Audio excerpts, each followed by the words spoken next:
নমস্কার, সবাই কেমন আছেন? আশা করি সকলে খুব ভালো আছেন। আমার চ্যানেল সুজাতাস লাইফস্টাইলে আপনাদের সকলকে স্বাগত জানাই। আজ আমি ব্লগটা এখন থেকে স্টার্ট করছি।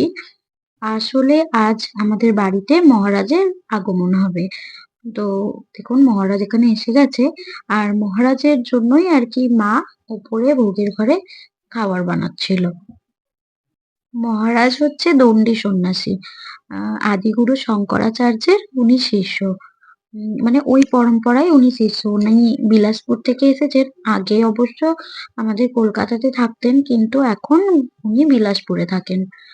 তো আমাদের বাড়িতে খুবই আমাদের ভাগ্য ভালো থাকলে উনি আসেন। যাক আজ সেই শুভ দিন মহারাজ এসেছেন। আপনারা দেখুন যে আমরা মহারাজকে কিরকমভাবে আপ্যায়ন করি। যদিও অবশ্য মহারাজের সব ফটো বা ভিডিও আমি শেয়ার করতে পারিনি আপনাদের সাথে। আসলে বুঝতেই তো পারছেন, পুজো আচ্চা নিয়ে এতটা ব্যস্ত হয়ে পড়েছিলাম যে সময় হয়ে ওঠেনি। আর মহারাজ মানুষ উনি অত ক্যামেরার সামনে অতটা পছন্দও করে না। উম তো যাই হোক, মহারাজকে আপনারা দর্শন করুন। আর আপনারা দেখতে থাকুন, ভিডিওটা স্কিপ না করে পুরোটা দেখবেন।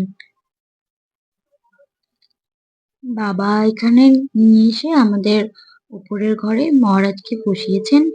আসলে আমাদের নিচের ঘরে মহারাজ আসুক বা আমাদের গুরু বাবা আ বা আমাদের এই যত বৈষ্ণব সম্প্রদায় সকলে যদি আসেন, তাহলে কেউ আমাদের দোতলাতে বসে না। কারণ দোতলাতে রান্না-বাড়া, খাওয়া-দাওয়া হয় তো। তাই জন্য ওখানে কেউ বসে না। সবাই ওই ৩ তলাতেই বসে। ৩ তলা আমাদের একেবারে নিরামিষ। মানে ওখানে কোনো কিছু আঁশ জাতীয় জিনিস কিছু নিয়ে যাওয়াই হয় না। উম তাই গুরু মহাজনেরা এলে মহারাজেরা এলে ওই ওপরেই থাকে। এখানে দেখুন বাবা, মা উনার চরণ সেবা করছে। তারপরে উনাকে একটু উম মিষ্টি জল দেওয়া হয়েছিল, কিন্তু সবটা তো আর ভিডিওতে করা সম্ভব হয় না। তাই আপনাদেরকে দেখাতে পারিনি। আপনারা ভিডিওটা স্কিপ না করে পুরোটা দেখুন।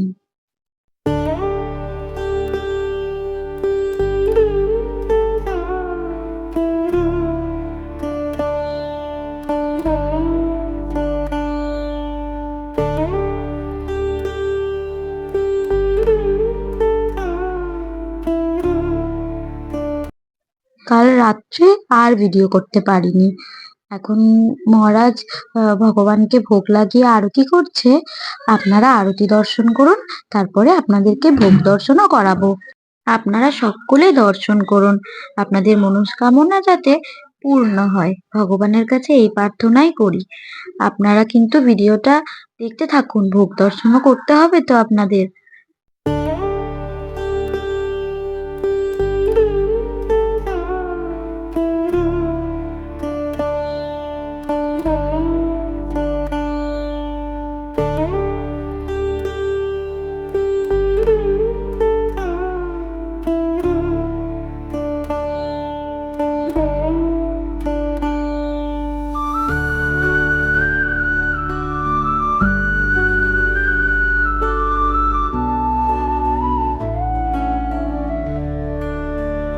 ভগবানকে খিচুড়ি ভোগ দেওয়া হয়েছিল। আসলে আমাদের পৌষ মাসে ভগবানকে খিচুড়ি ভোগ দিতে হয়। মহারাজই তুলে দিয়ে গেছিলেন। তো সেই থেকে আরকি পরপর মানে পরস্পর প্রতি বছরই মা দেয়। আর যেহেতু এবছর মহারাজ এসেছেন পৌষ মাসে, তাই জন্য মহারাজই খিচুড়ি ভোগ দিলেন। আর এখানে আমাদের নিচে সবাই এসেছিল, তাদেরকে ভোগ প্রসাদ দিচ্ছিল। দেখুন না পাঙ্কু, ওই যে আমাদের বাড়ির পেছনের মাঠটা আপনাদেরকে দেখিয়েছিলাম না খেলা হবে, ওই পাড়ার একটা টুর্নামেন্ট। তো ওইখানে ও দেখবে বলে, যেহেতু ও বাচ্চা দাঁড়াতে পারে না, তাই জন্য সোমনাথ ওকে না ওরকম ভাবে বেঁধে দিয়ে গেছে। ওকে আমি তাই জিজ্ঞাসা করছিলাম কে বাঁধলো রে। তা আমি এখানে ভগবানের প্রসাদ পেয়ে গেছি, দেরি না করে খেয়ে নি। আর এবারই এইবারই মহারাজ যাবার সময় হয়ে গেছে। মহারাজ এবার ফিরে যাচ্ছেন।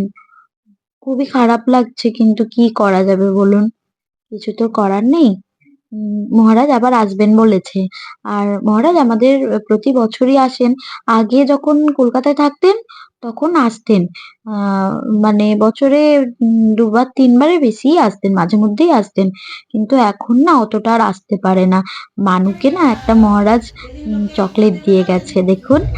উম আর এই যে বলেছিলাম না আপনাদেরকে, এই দেখুন না রাত অব্দি চলতে থাকছে, মানে প্রায় ২টো ২:৩০ বেশি রাত্রির অব্দি এরকম টুর্নামেন্ট চলবে।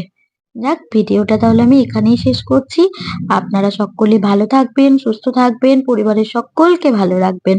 আর আমার সাথে থাকবেন, আমার পাশে থাকবেন, আমায় সাপোর্ট করবেন। ভিডিওটি ভালো লাগলে লাইক, কমেন্ট, শেয়ার করবেন। আর চ্যানেলটিতে নতুন হলে অবশ্যই সাবস্ক্রাইব করে বেল প্রেস করে দেবেন।